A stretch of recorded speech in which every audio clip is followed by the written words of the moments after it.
నా సోదరులారా, ఈరోజు మనని మొదలుపెట్టిన మీటింగు ఒక ఆశామాషమైన మీటింగ్ కాదు. ఈరోజు మనం మొదలు పెట్టబోతున్న ఉద్యమం ఆశామాషి కాదు.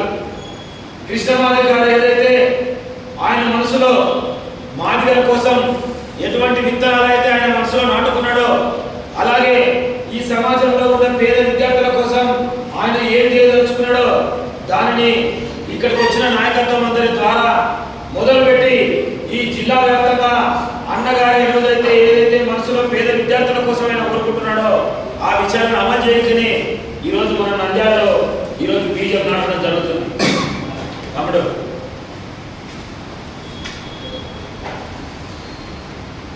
అంటే అసలు కృష్ణమాది గారు ఏం కోరుకుంటున్నారు, అన్నగారు ఈరోజు ఎందుకు ఆయన మనసులో విద్యార్థుల కోసం ఈరోజు మంచి కార్యక్రమాలు చేయాలని ఆయన మనసులో ఏముంది అనే అంశాలను ఈరోజు చర్చించుకొని దయచేసి వెళ్ళిపోదాము. మీరందరూ రోజు మీటింగ్లు జరగరు, మీకు మీ కార్యక్రమాలన్నీ రోజు ఉండేవి ఉంటాయి. కానీ ఇదొక్క రోజు మీరు మనసు పెట్టి ఈరోజు ఇక్కడ మీటింగ్లో జరిగే విషయాన్ని మీరు ఖచ్చితంగా గమనించి అర్థం చేసుకోవాలని చెప్పేసి మనందరూ కోరుకుంటున్నాం. ఇప్పుడు తమ్ముడు అనిల్ మాట్లాడాడు, అలాగే మన బండి మాట్లాడాడు, ఇక్కడ ఉన్న నాయకులందరూ పరిచయమైనారు.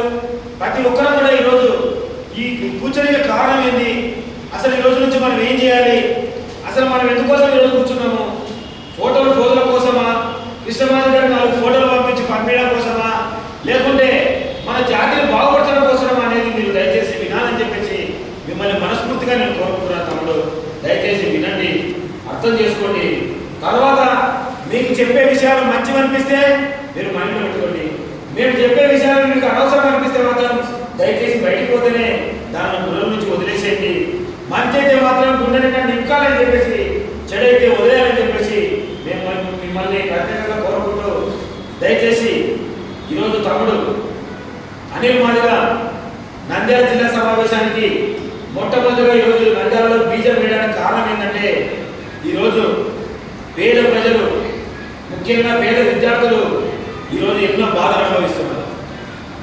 అలాగే మన పెద్దల గతంలో ఊళ్ళల్లో మంచి బట్టలు వేసుకొని తిరిగినా కూడా రెట్లు ఓసగా ఈరోజు అరల మీద కూర్చొనియకుండా అవమానపరిచి మన మహిళలను తీసుకుని పోయి చంపేస్తే, అత్యాచారం చేస్తే అడగనీయకుండా ఒక పెద్ద దౌర్భాగ్యమైన జీవితాన్ని మన పెద్దలు అనుభవించారు. కొన్ని రెట్లవాళ్ళ ఇళ్లలో, కొన్ని అగ్రకులాల ఆధిపత్యాలు ఉన్న కొంతమంది అగ్రకుల నాయకుల ఇళ్లలో గాషాలుండి వాళ్ళు నెల జీతాలుండి ఈరోజు మన దగ్గర పిల్లలను సాకి పెంచి మేము పడ్డ బాధలు మా పిల్లలకు రావద్దు, మేము పడ్డ కష్టాలు మా పిల్లలకు రావద్దని ఒక మంచి సదుద్దేశంతో వాళ్ళందరూ మనల్ని కష్టపడి చదివించి ఈరోజు మనకు సమాజానికి మనం పంపడం జరిగింది. అంటే చదువుకుంటే నా బాధలు నా పిల్లలు పడరు, చదువుకుంటే నా కష్టాలు నా పిల్లలు భవించరు, చదువుకుంటే మా జీవితం ఇంత దౌర్భాగ్యమైన జీవితం మా పిల్లలకు రాదు అని వాళ్ళు ఎంతో కష్టపడి రెక్కలు ముక్కలు చేసి వాళ్ళు 24 గంటలు పశువుల దగ్గర, పొలాల దగ్గర ఈరోజు వాళ్ళకు సంబంధించిన పారిశుద్ధ కార్మికులుగా ఈరోజు ఎంతో మంది మన తల్లిదండ్రులు కాయ కష్టం చేసి ఈరోజు మనల్ని చదివిస్తున్నారు. ఆ చదువుకున్న మనం ఈరోజు ఉద్యోగాలు చదివితే ఉద్యోగాలు రావడం లేదు. మనం ఎంత చదువుకున్నా కూడా ఉన్నతమైన చదువులు మనకు రావడం లేదు. మనము ఈరోజు డిగ్రీలు చదివి, పీజీలు చదివి, పిహెచ్డీలు చదివి కరువు పని చేసుకుంటూ 100 రూపాయలు 200 కూలి కోసము పేద ఇళ్లలో ఈరోజు గ్రామాలలో మన దీనమైన పరిస్థితి ఉంది. కాబట్టి దీన్ని గమనించిన కృష్ణమాది గారు అసలు మాదిగ జాతి బిడ్డలు చదువుకుంటుంటే ఈ అవకాశాలన్నీ ఎక్కడికి పోతున్నాయని ఆలోచించినాడు. ఏం ఆలోచించినాడు?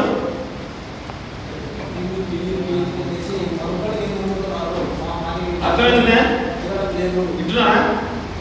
అవును, ఉన్నతమైన చదువులు చదువుకునే పిల్లలు డిగ్రీలు చదివినా, పీజీలు చదివినా ఉద్యోగాలు ఎందుకు రావడం లేదు, మా పిల్లలు ఎందుకు బాగుపడడం లేదు, డాక్టర్ సీట్లు మాకెందుకు రావడం లేదు, ఇంజనీరింగ్ సీట్లు మాకెందుకు రావడం లేదు, ఈ ఉన్నతమైన బీఈడీ సీట్లు మాకెందుకు రావడం లేదు అని కృష్ణమాది గారు నెలలు ఈరోజు ఆలోచించి ఆయన మొత్తం లిస్ట్ అంతా తెప్పించుకున్నాడు. ఈరోజు అంబేద్కర్ గారు రిజర్వేషన్ ఇచ్చినాడు. అంబేద్కర్ గారు రిజర్వేషన్ ఇచ్చినాడు. ఆ రిజర్వేషన్ ఎందుకు ఇచ్చినాడు? రిజర్వేషన్ ఎందుకు ఇచ్చినాడు? ఉద్యోగాలు రావడం కోసం. మన పేద వర్గాల్లో ఉన్న దళితులు బాగుపడడానికి 14% రిజర్వేషన్ మనకి ఇవ్వడం జరిగింది. అంటే మనకు తక్కువ మార్కులు వచ్చినా కూడా మనకు సీట్లు ఇవ్వాలి, మనకు తక్కువ మార్కులు వచ్చినా కూడా మనకు ఉద్యోగాలు ఇవ్వాలి. 100 ఉద్యోగాలు అంటే 14 ఎస్సీలకు ఉద్యోగాలు ఇవ్వాలి. ఇట్లా మనకు రిజర్వేషన్ కేటాయిస్తే ఆ ఉద్యోగాలన్నీ గతంలో బాగా చదువుకున్న మాల కులస్తులందరికీ ఈ ఉద్యోగాలు, అవకాశాలు, చదువులు, ఎంబీబీఎస్లు ఈరోజు అన్ని వాళ్ళకి అవకాశాలు పోయేసరికి నా జాతి బిడ్డలకు ఈ అవకాశాలు ఎందుకు రావడం లేదు? ఇంట్లో 4-5 మంది అన్నదమ్ములు పుడితే 5 ఎకరాల పొలం ఉంటే అందరూ సమానంగా పంచుకుంటామా లేదా?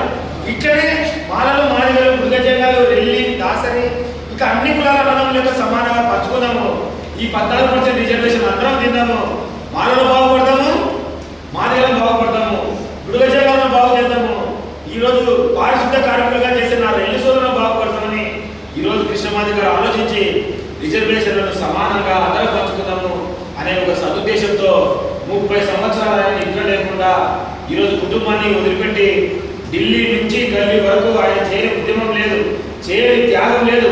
ఈరోజు అన్నగారికి ఢిల్లీలో కాలు జారి తొడలో ఎముక ఇరిగితే ఆ తొడలో ఎముక ఇరిగి లోపల రాట్లేకున్నా కూడా ఆ కాలు వీల్ చైర్లో ఉండి కాలుకు రక్తం గారే కుట్ల నుంచి వస్తున్నా కూడా ఆయన అవేది పట్టించుకోకుండా ఈరోజు వీల్ చైర్ మీద ఆయన ఊరు తిరిగి ఈరోజు మాదిగలను సమీకరించి, పార్టీలను సమీకరించి వాళ్ళకు నచ్చజెప్పి మన జాతి బాధ, మన బిడ్డల బాధ, మన ఆవేదన అంతా ప్రభుత్వాలకు తెలిసేరకంగా చేసి ఒక దేశ ప్రధానమంత్రినే ఈరోజు దించి కిందికి ఆయన మాదిగ జాతి దగ్గరికి తీసుకొచ్చి ఈ దేశంలో ఎవరికి లేని మేలు కృష్ణమాది గారు మన జాతి చేసి ఈరోజు ఏ కులానికి మోడీ రాలేదు, మంగళూరు మీటింగ్ పెడితే మోడీ రాలేదు, ఇంకొక చాకరోలు మీటింగ్ పెడితే రాలేదు, రెడ్లు మీటింగ్ పెడితే రాలేదు, మానవ మీటింగ్ పెడితే రాలేదు. కేవలం ఈ దేశంలోనే ఒక మాదిగ మీటింగ్ పెడితే ప్రధానమంత్రి మోడీ గారు మన దగ్గరికి వచ్చి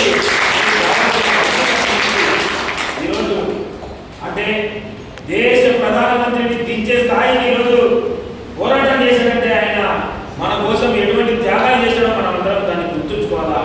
మాదిగ కాలంలో ఉద్యమాలన్నీ మీరు యూట్యూబ్లో ఉన్నాయి, అవన్నీ మీరు తీసుకొని ఈరోజు దాని గురించి మీరు చరిత్ర తెలుసుకోవాలని చెప్పేసి మిమ్మల్ని అందరినీ కోరుకుంటూ, ఇంత పోరాడి సాధించిన వర్గీకరణ అందరికీ ఉపయోగపడాలా లేదా? ఉపయోగపడాలంటే ఏం చేయాలి? చదువుకోవాలంటే ఈరోజు మన పిల్లలు 10th అయిపోతేనే పనులకు పోవడం, ఇంటర్మీడియట్ అయిపోతేనే సగం మధ్యలో ఆపడము, అమ్మాయిలు అయితే డిగ్రీ వరకు పోయే లోపలే వాళ్ళకి పెళ్లిళ్ళు చేయడము, ఒక సబ్జెక్ట్ ఫెయిల్ అయినా ఒక మార్కులు లేకుండా ఇంట్లో కష్టాలు అనుకుని సరిగా చదవలేని పిల్లలందరూ డ్రాబాకి అయిపోయి ఉన్నత చదువులకు దూరం అవుతుంటే దయచేసి వీళ్ళందరినీ సమీకరించండి, ఊరు తిరగండి, గో టు విలేజ్ అనే కార్యక్రమం పెట్టండి, మన బిడ్డలందరినీ చదివియండి.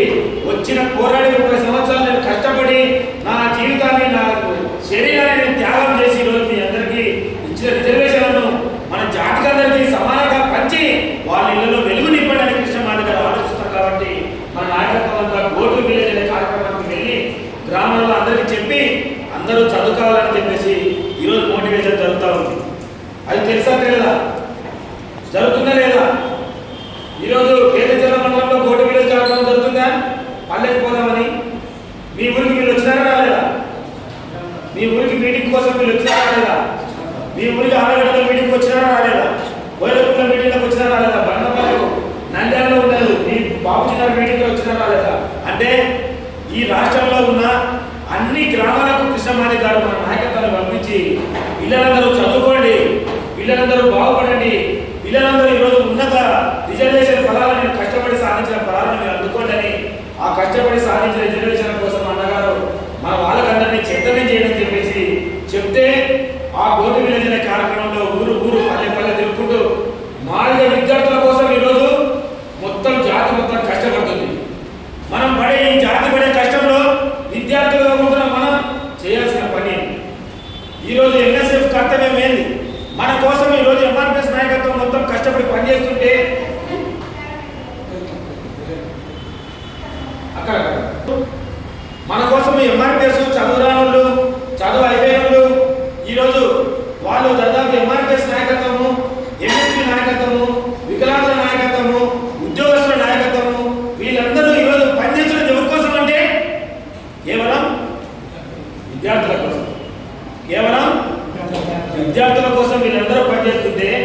మనమందరం మన కోసం చేస్తున్న పనిని మనం గుర్తించకుండా మనమందరం మనకు సెల్ ఫోన్ బానిసలుగా లేకుంటే వేరే బానిసలుగా మనం ఉండుకొని ఈరోజు మనం దాన్ని ఆ చదువును అందుకోలేకపోతే వీళ్ళు చేస్తున్న కష్టం మొత్తం వృధా అయ్యే అవకాశం ఉంది. కాబట్టి మనం కూడా ఈ గోటు విలేజ్లో కృష్ణమాది గారు తీసుకున్న నిర్ణయాలను ఈరోజు చదువుకాలని తీసుకున్న నిర్ణయాల కోసం ఈరోజు మనం ఎంత దూరమైన కానీ పోరాడికి ఈ రోజు నుంచే నంద్యాల నుంచే మీరందరూ సిద్ధపడాలని చెప్పేసి మిమ్మల్ని అందరినీ కోరుకుంటూ ఇక్కడ తమ్ముడు అనే మాదిగా ఒక మంచి అంశాన్ని ఈరోజు ఇక్కడ అజెండాగా మనకు రూపొందించడం జరిగింది. ఇక్కడ చదవండి ఏంటి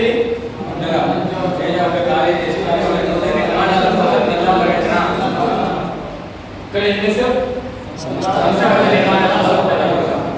అంటే ఇప్పుడు అంబేద్కర్ గారు ఒక మాట చెప్తారు, మనం ఏదైనా సాధించాలంటే ఏం చేయాలంటే శక్తిని పెంచుకోవాలి. మనం ఏం చేయాలనుకుంటున్నామో 10 మందికి బోధించాలి. అది కానీ మంచి పని అయితే అందరూ చేయగలుగుతారు. వాళ్ళందరినీ అట్లా సమీకరించాలి. ఆ సమీకరించిన వాళ్ళందరినీ ఈరోజు పోరాడి ఈరోజు మనకు రావాల్సిన వాటల కోసం మనకు రావాల్సిన హక్కుల కోసం ఈరోజు పోరాడాలి. కాబట్టి బోధించు సమీకరించు పోరాడు అనే అన్నగారి సిద్ధాంతంతో ఈరోజు మనం ఈ నంద్యాలలో ఈరోజు మీ అందరి సాక్షిగా ఈరోజు నంద్యాలలో పీడియం వేసుకుంటున్నాం. విద్యారంగ సమస్యల మీద రేపు ఒక ఉగ్ర రూపం ఈరోజు నంద్యాల నుంచే మొదలు కాబోతుంది. ఒక ప్రధానంగా వర్గీకరణ వాటాతో మన వాటా తేల్చాల్సిన ఈ ప్రభుత్వాలు విద్యార్థుల వాటాలు తేల్చాలని చెప్పేసి, అలాగే విద్యారంగ సమస్యలలో ప్రధానంగా మన పిల్లలు చదివే ఎస్సీ ఎస్టీ బీసీ మైనారిటీ హాస్టళ్లలో ఉన్న అసౌకర్యాలని ఈరోజు తొలగిపోవాలని చెప్పేసి, దానికి ఈరోజు పునాది వేసుకోవాలని చెప్పేసి, అలాగే మన ప్రభుత్వ స్కూళ్ళలో చదువుకుంటే చాలా స్కూళ్ళలో ఇప్పటికి కూడా పుస్తకాలు రాని పరిస్థితి ఉంది. ఏదైతే పెద్ద టీచర్లు కూడా వాళ్ళు చదువుకొని కొన్ని ఆధిపత్యాల గొడవలతో ఈరోజు మన పిల్లలకు చదువు సరిగా చెప్పనీయకుండా ప్రభుత్వ పాఠశాలలో ఉన్న ఈరోజు మధ్యాహ్న భోజనాలు అయితేనేమి, అలాగే బుక్స్కు సంబంధించినది అయితేనేమి, టీచర్ల కొరత. ఈరోజు 4-5 క్లాసులు గవర్నమెంట్ స్కూల్లో ఉంటే ఒక టీచర్ 2 టీచర్లు ఉంటారు. కొన్ని సబ్జెక్టు టీచర్లే ఉండరు. టీచర్ లేకుంటే పిల్లలకు చదువు ఎట్లా వస్తుంది? ఇటువంటి అంశాలను కానీ ఈరోజు మధ్యాహ్న భోజనం మెరుగుపరచాలని కానీ, ఎస్సీ హాస్టల్లో ఉన్న ఈరోజు పురుగులు పడే అన్నం, ఈరోజు అక్కడ సౌకర్యాలు కానీ, అక్కడ మంచినీరు, త్రాగునీరు, అంటే మనం ఇప్పటికి కూడా పోరాటం చేస్తున్నది ఏంటంటే తిండి నీరు బట్ట అనే కనీస అవసరాల కోసం ఈరోజు మనం పోరాటం చేస్తున్నాము. ఆ పోరాటాలు కృష్ణమాది గారి స్ఫూర్తితో ప్రతి ఒక్క హాస్టల్ ఈరోజు కర్నూలు జిల్లా హాస్టల్లో ఏ హాస్టల్కి పోయినా కానీ ఈరోజు నంద్యాలలో ఉన్న సొంత బిల్డింగ్ ఉమ్మడి కర్నూలు జిల్లాలో ఎక్కడ లేదు. నంద్యాలలో కాలేజ్ హాస్టల్ సంబంధించిన సొంత బిల్డింగ్ ఉమ్మడి కర్నూలు జిల్లాలోనే ఎక్కడా లేదు. లేదంటే కర్నూలు జిల్లా హెడ్ క్వార్టర్లో కూడా ఈరోజు కాలేజీకి హాస్టల్కి లేదు. చిన్నపిల్లల హాస్టల్ బిల్డింగ్లు ఉన్నాయి. సొంత బిల్డింగ్ పోరాటం చేసినామంటే అది కేవలం మందకృష్ణమాది గారి పోరాటంతో ఈరోజు మేము సాధించాము. తమ్ముడు చెప్పినట్లు ఒక్కరోజు 2 రోజులు కాలేదు. మాకు హాస్టల్ లేకపోతే మాకు హాస్టల్ లేకుంటే మీ ఆఫీస్నే మేము హాస్టల్గా చేసుకుంటాము. మీ ఆఫీస్లో నీళ్ళలో బాత్రూంలో మేము స్నానం చేస్తాము. మీ ఆఫీస్లోనే అన్నం వండుకుంటాము. మీ ఆఫీస్ దగ్గర పడుకుంటామని 14 రోజులు ఆకలి నిద్ర అనే ఒక కార్యక్రమం తీసుకుంటే 14 రోజుల తర్వాత 2 కోట్ల బిల్డింగ్ అబ్బాయిలకు వచ్చింది, 1.5 కోటి బిల్డింగ్ అమ్మాయిలకు వచ్చింది. అంటే 14 రోజులు మాకు హాస్టల్ లేకపోతే మీ ఆర్టీఓ ఆఫీసే హాస్టల్, మాకు హాస్టల్ లేకపోతే మీ ఆర్టీఓ ఆఫీస్లోనే మేము పడుకుంటాం, మాకు హాస్టల్ లేకపోతే మీ ఆర్టీఓ ఆఫీస్లో బాత్రూంలో మేము స్నానం చేసి కాలేజీకి పోతాం, మాకు హాస్టల్ లేకుంటే మీ ఆర్టీఓ ఆఫీస్లోనే అన్నం వండుకొని తింటాం, మాకు హాస్టల్ లేకుంటే మీ ఆఫీస్ని మేము హాస్టల్గా పంచుకుంటామని రోజు 14 రోజులు కబ్జాలు చేసుకుంటే 14 రోజులు నిరాదీక్ష చేసి ఆ రోజు 2 కోట్లు 3 కోట్ల రూపాయల బిల్డింగ్ ఈ రోజు నంద్యాలకు శాంక్షన్ అయినంటే అది కేవలం మందకృష్ణమాది గారు మాకు నేర్పిన పోరాట పద్ధతితోనే మేము దాన్ని సాధించాం. కాబట్టి ఇటువంటి అంశాల మీద ఈ జిల్లాలో ఆళ్లగడ్డ గోదాం, బనానపల్లి గోదాం, ఈరోజు కోయిలకుంట గోదాం, గోస్వాడ గోదాం, నందికొడుకులు గోదాం, ఆత్మకూరు గోదాం, శ్రీశైలం గోదాం, సున్నిపేట గోదాం, డోలు గోదాం, పేదంచెర్ల గోదాం, ఎక్కడ కూడా పేద విద్యార్థులు అన్యాయం ఎక్కడ జరిగినా, పేద విద్యార్థులకు అసౌకర్యాలు ఎక్కడున్నా, దళిత హాస్టల్లో ఎస్సీ ఎస్టీ బీసీ హాస్టల్లో సమస్యలు ఎక్కడున్నా కూడా రేపు అవన్నీ గుర్తించి కృష్ణమాది గారి నాయకత్వంలో వారం 10 రోజులు జరగకముందే ఒక 1000 మందితో రేపు కలెక్టరేట్ దగ్గర మన సమస్యలతో ఒక రిప్రజెంటేషన్ తీసుకొని పోయి కలెక్టర్ గారిని కలసపోతున్నాము. దానికి బీజేపీ రోజు నంద్యాల నుంచే మొదలు పెడుతున్నాము. ఇక్కడ వచ్చిన నాయకత్వం మొత్తం అన్ని నియోజకవర్గాల నుంచి వచ్చినారు. రేపటి నుంచి తమ్ముడు అనిల్ నాయకత్వంలో అందరం కలిసి ఈరోజు నంద్యాలలో అన్ని నియోజకవర్గాలు తిరగబోతున్నాం, అన్ని కాలేజీలు తిరగబోతున్నాం, అన్ని హాస్టల్ను సందర్శించబోతున్నాం. అక్కడ సమస్యలన్నీ గుర్తించబోతున్నాము. ఏ కాలేజీలో బిల్డింగ్ బాగాలేకపోయినా, ఏ కాలేజీలో ఫుడ్ బాగాలేకపోయినా అవన్నీ నోట్ చేసుకుందాము. ఒక్కరు కాదు, ఇద్దరు కాదు, ఈ హాస్టళ్లకు ఈ పేద ప్రజల కోసము రేపు వారం రోజుల్లో 1000 మందితో కలెక్టర్కు వినతి పత్రం ఇవ్వబోతున్నాము. దానికి ఈరోజు ఇక్కడనే వినియోగిస్తున్నాం కాబట్టి మీరందరూ దానికి సిద్ధపడాలని చెప్పేసి ఈ వారం రోజులు తమ్ముడు టూర్ వేసుకుంటాడు. ఈ వారం రోజులు రేపటి నుంచే మొదలుపెట్టి సోమవారం నుంచే తమ్ముడు టూర్ వేసుకుంటాడు. ఈ వారం తిరగక ముందే రోజు నియోజకవర్గం తిరుగుతాడు. ఆ నియోజకవర్గంలో మేమందరం ఉంటాము. హాస్టల్ని సందర్శిస్తాం, కార్యాలయం సందర్శిస్తాం. ఈరోజు ఎస్సీ హాస్టల్లో అన్నం పెట్టిన కానీ, అలాగే పాఠశాలలో ఏదైతే టీచర్ లేని కానీ ఇవన్నీ సమాచారం సేకరించి ఒక రిప్రజెంటేషన్ తయారు చేసి వారం రోజులు 10 రోజులు తిరగకముందే కలెక్టర్ గారితో ఇదే నంద్యాలలో బాబు జగ్జీవన్ రామ్కు దండేసి అక్కడి నుంచి పెద్ద ర్యాలీగా అన్ని కార్యాలు తీసుకుంటూ పోతూ 1000 మందితో డీజే పెట్టుకొని ఈరోజు ఆ కలెక్టర్ గారికి మన బాధలను చెప్పుకోబోతున్నాము. ఇదే ఎంఎస్ఎఫ్ నంద్యాల మొట్టమొదటి కార్యక్రమము అని మీరు అనుకొని ఇక్కడ వచ్చిన నాయకత్వం, నియోజకవర్గాల నుంచి వచ్చిన ముఖ్య నాయకత్వం, మీరందరూ ఏం చేయాల్సిన పని లేదు. ఈరోజు మీ నియోజకవర్గాలప్పుడు ఈ టీం వచ్చినప్పుడు మీ నియోజకవర్గాలకు మన బన్నీ, మన అనిల్, మన రాఘవేంద్ర, ఇంకొకరు కానీ మనకున్న సురేంద్ర కానీ ఈ టీం అంతా వచ్చినప్పుడు నియోజకవర్గాలలో హాస్టల్ని పరిచయం చేయండి, హాస్టల్ విద్యార్థులను పరిచయం చేయండి, కాలేజీలను పరిచయం చేయండి, కాలేజీ విద్యార్థులను పరిచయం చేయండి. ఈ రోజు అక్కడ ఉన్న మోడల్ స్కూళ్ళను పరిచయం చేయండి. అక్కడ ఉన్న బాల విద్యార్థులతో రాసుకుందాము. అవన్నీ రేపు తాడో పేడో తెలుసుకొని వారం రోజుల్లో రిప్రజెంటేషన్ ఇచ్చి అమ్మ మీకు ఇదో మా బాధలని ఈరోజు మేము తిరిగి ఈరోజు ఈ బాధలు సేకరించినాము. ఈ బాధలలో మీరు ఖచ్చితంగా నిర్ణయం తీసుకొని మమ్మల్ని గౌరవించి మేము కూడా ప్రభుత్వంలో పనిచేసాం కాబట్టి ఈరోజు మీరు మమ్మల్ని కూడా ఒక ప్రభుత్వంలో భాగంగా మీరు గమనించి ఈరోజు దయచేసి ఈ పేద విద్యార్థుల కోసం ఈ సమస్యల్లో మీకు చేతనైనవన్నీ వెంటనే ఈరోజు అమలు చేయండి. చేత కాబట్టి ప్రభుత్వానికి రాసి పంపించి మీరు బడ్జెట్ రిలీజ్ చేయించేలా చర్యలు తీసుకోండి.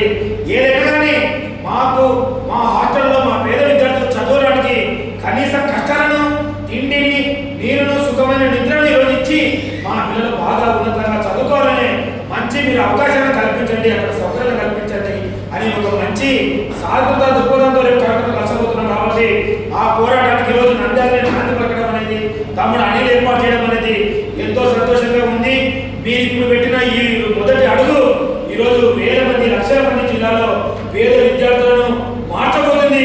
కృష్ణమాది గారి కలలుగానే ఈరోజు విద్యార్థి భవిష్యత్తును ఈరోజు ఓటు విడుదల కార్యక్రమాన్ని 100% విజయవంతం చేసే విధంగా ఈరోజు ప్రభుత్వ విద్య ఈరోజు బలోపేతం చేయడానికి మంచి సౌకర్యాలను మనం మెరుగుపరచడానికి ఈరోజు ముందుకు పోతున్నాం. కాబట్టి అలాగే కార్పొరేట్లో ఈరోజు ప్రభుత్వం అందరికీ స్కూల్ ఇవ్వకపోవచ్చు, ఈరోజు అందరికీ కాలేజీ ఇవ్వకపోవచ్చు. ఈ ప్రైవేట్ కాలేజీలు, ఈ ప్రైవేట్ స్కూల్ ఇవన్నీ పుట్టుకొచ్చినాయి కానీ దానివల్ల లక్షల ఫీజులు ఉన్నాయి. మన బీసీ పిల్లలు, ఎస్సీ ఎస్టీ పిల్లలు చదవలేని పడుతుంది కాబట్టి వాళ్ళను కూడా ఫీజులు తగ్గించే విధంగా, ఆ ఫీజులను నియంత్రించే విధంగా జిల్లా వ్యాప్తంగా డిఓ గారిని, ఆర్ఐ గారిని కాంటాక్ట్ చేసుకుని రేపు అన్ని సమస్యల మీద ఈరోజు లక్షల రూపాయల ఫీజులు వసూలు చేసి మీరు విద్యార్థుల దగ్గర అడుగుతున్నారు. కాబట్టి అటువంటి అంశాల మీద కూడా అన్ని కలగలిపి ఒక పక్క ప్రభుత్వ రంగ పోరాటం, మరో పక్క కార్పొరేట్ మీద పోరాటం రెండు సమానంగా ఈరోజు జిల్లాలో మేము కొనసాగిస్తామని తెలుపుతూ ఈరోజు అటువంటి కార్యక్రమానికి మీ అందరి సారథ్యంలో కృష్ణమాదిగా 20 మందితో ఈరోజు ఎంఆర్పిఎస్ ఉద్యమాన్ని మొదలుపెట్టి ఈ దేశం మొత్తం మాదిగా వైపు చూసే విధంగా ఎలా తీసుకువెళ్ళాడో ఈరోజు నంద్యాల కూడా ఈరోజు వేల మంది వారి ప్రజల్లో సేకరించి ఈరోజు నంద్యాల జిల్లాలో ఏ విద్యార్థులకు కష్టం వచ్చినా మాదిగ విద్యార్థుల సమాఖ్య ఉందనే ఒక ధైర్యాన్ని, కృష్ణమాదిగారులైన ఒక ధైర్యాన్ని ఈరోజు పెంపొందిక మీరందరూ కృషి చేయాలని చెప్పేసి మనస్ఫూర్తిగా రేపు జరిగే ఆ పోరాటంలో మీ ముందుగా కూడా మీరు ఈరోజు నేను కూడా పాల్గొంటానని చెప్పేసి మనస్ఫూర్తిగా మీరందరూ చేతులెత్తి ఈ సమావేశానికి ఈ ఇక్కడ తీసుకునే నిర్ణయాలకు మీరందరూ చెయ్యెత్తి